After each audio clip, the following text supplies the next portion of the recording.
Hello, hello, what is going on, guys? Phoenix61 here with another guide for Skull and Bones. This is the ghost ship, so we'll kind of go through the best way to, how to find him, where to get him, and then, kind of why you would want to fight him, the rewards you can get from him and stuff like that.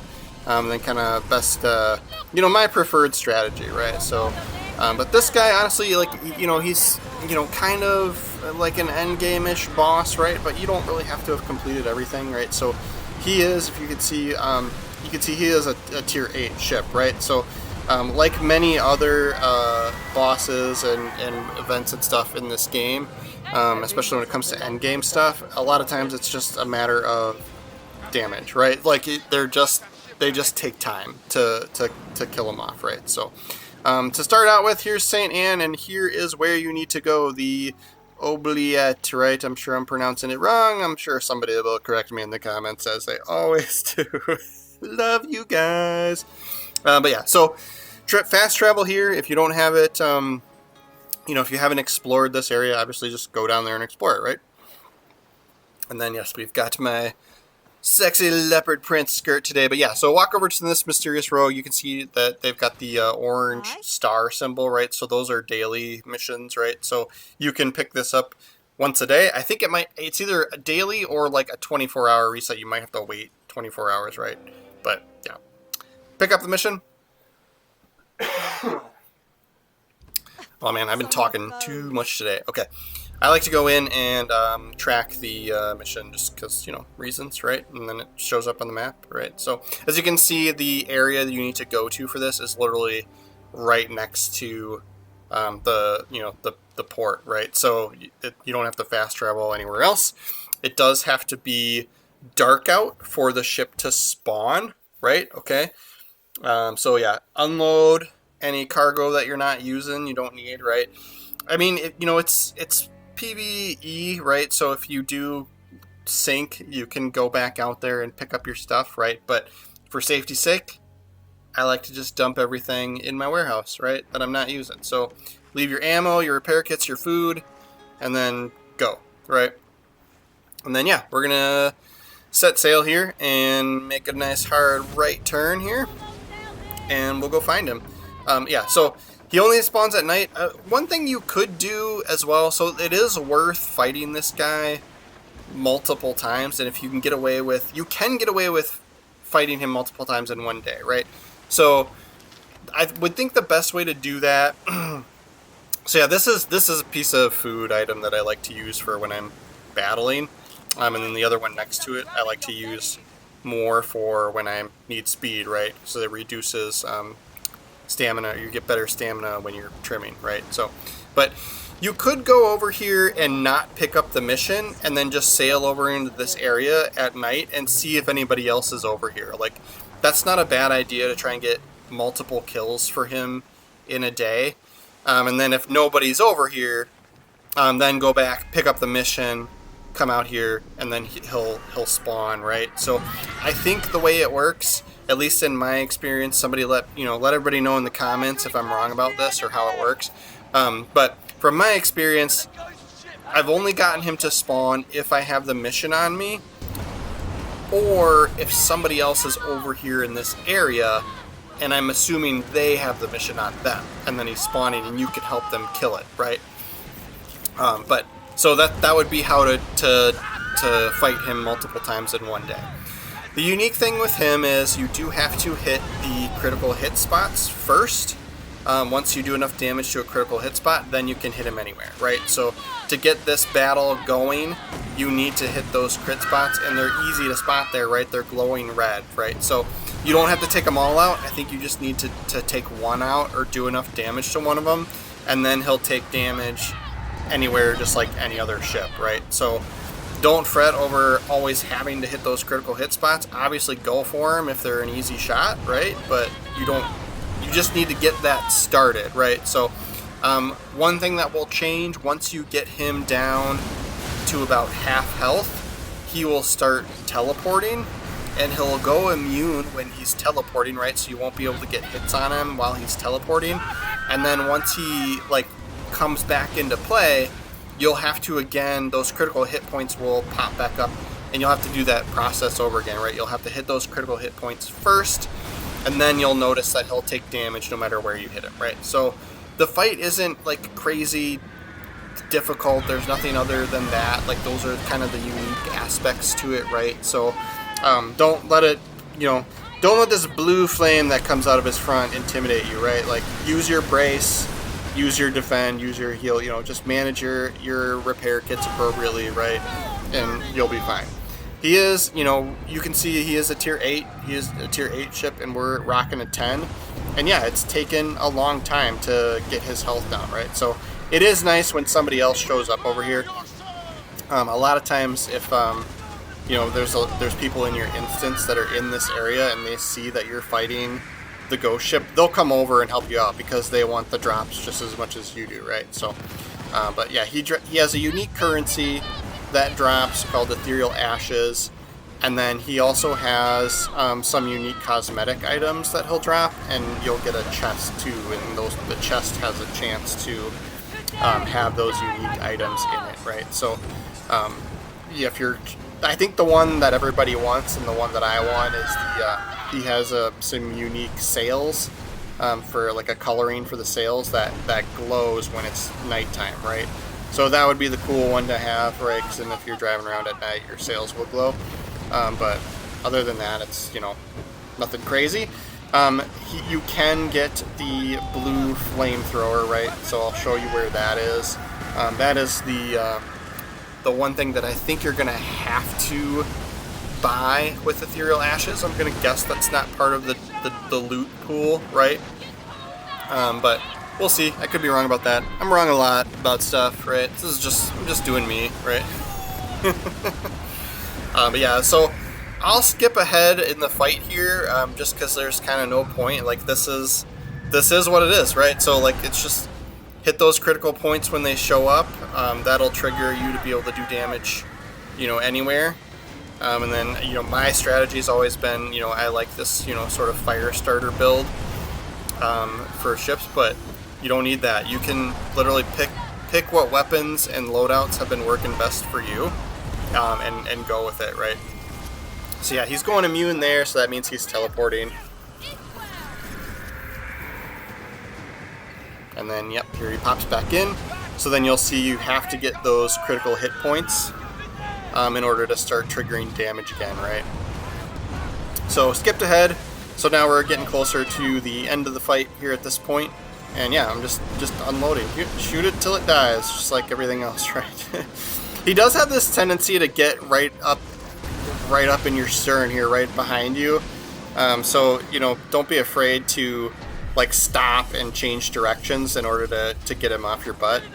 But honestly, as long as you're managing that brace button when he's shooting you with the flamethrower, you'll be fine.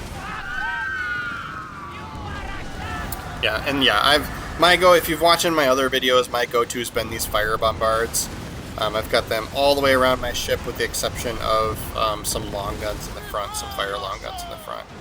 I do think some of the DPS builds or ships have more weapon ports in the front, so if you chose all deck weapons for the front, you might get a little bit more firepower out of it, but I liked the long guns because I have the fire long guns, right? So it's just all plays more into my fire build for what I've done here for my playstyle.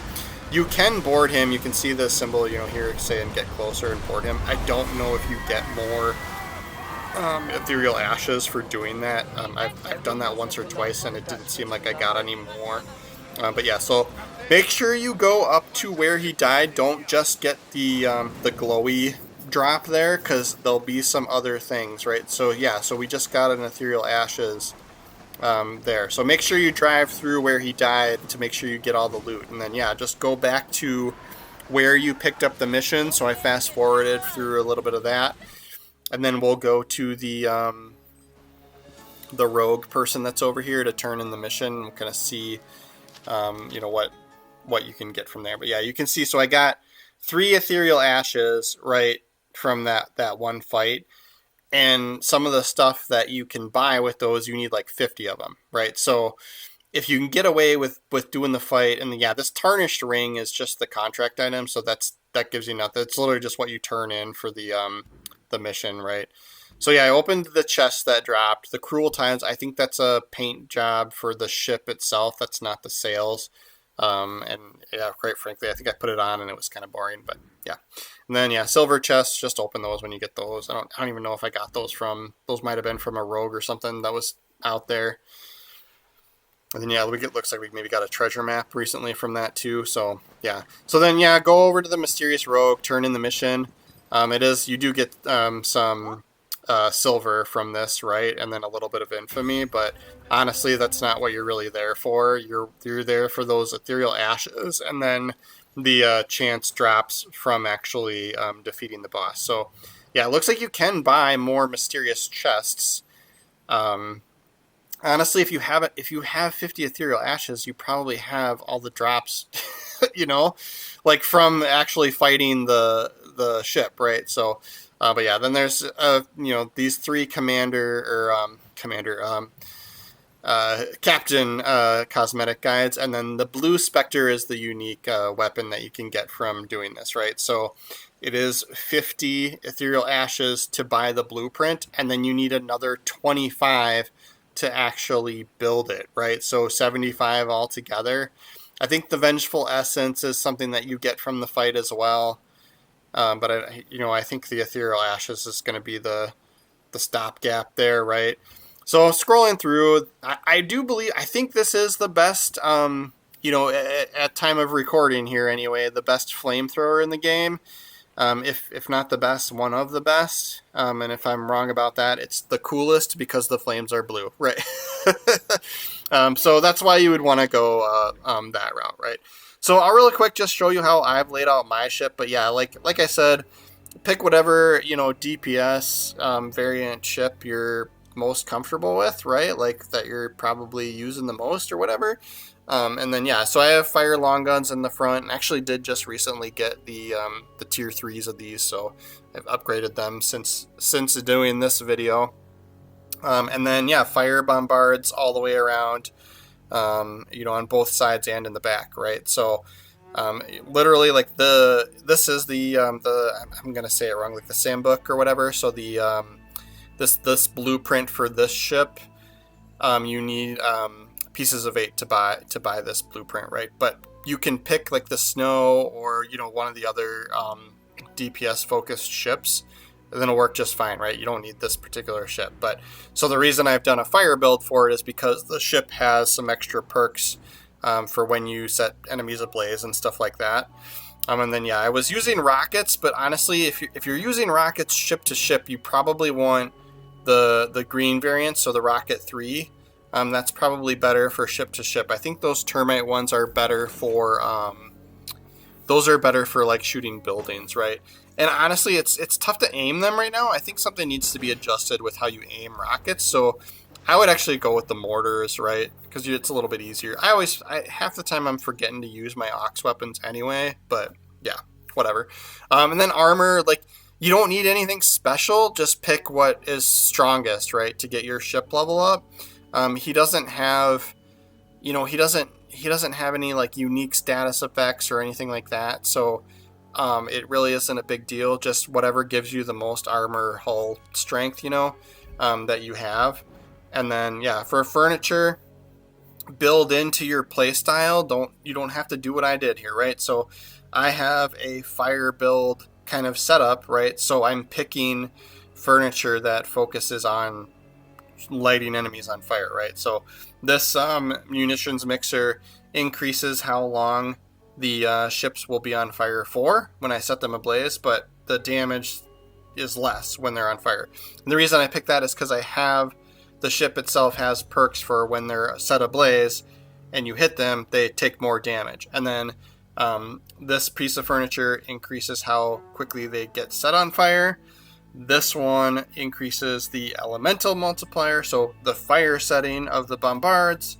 this increases damage to enemy ships with the ablaze effect by 10%, right? So see where we're going with this, right? So, and then this maintenance forge is just kind of a nice to have, right? This is an extra one, but it repairs severe damage when you're not in combat, right? So if you take that where you get damage and there's that red bar that the repair kits don't heal, this will heal that red bar. Once you get out of combat, it'll slowly heal that back up, right? So that's just kind of a nice to have, not absolutely not required, right? So, but yeah, like I said, do what works best for you. There's nothing crazy unique about the fight. You can do it. Just make sure I would recommend having at least a tier 8 ship or better, right? And then go from there. Do what works best for you. And if you are struggling with him, maybe grab that mission. Go over there when it's dark and see if other people are fighting him. Like I've seen a lot of other people fighting him lately. So if you're struggling with him and nobody's over there, then just come back later. Come back the next night. When it's nighttime in the game, and see if somebody's fighting him. Right. So yeah.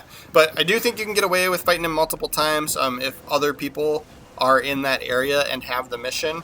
So you can help them out and get a few extra ethereal ashes that way. So highly recommend if that's what you're going for.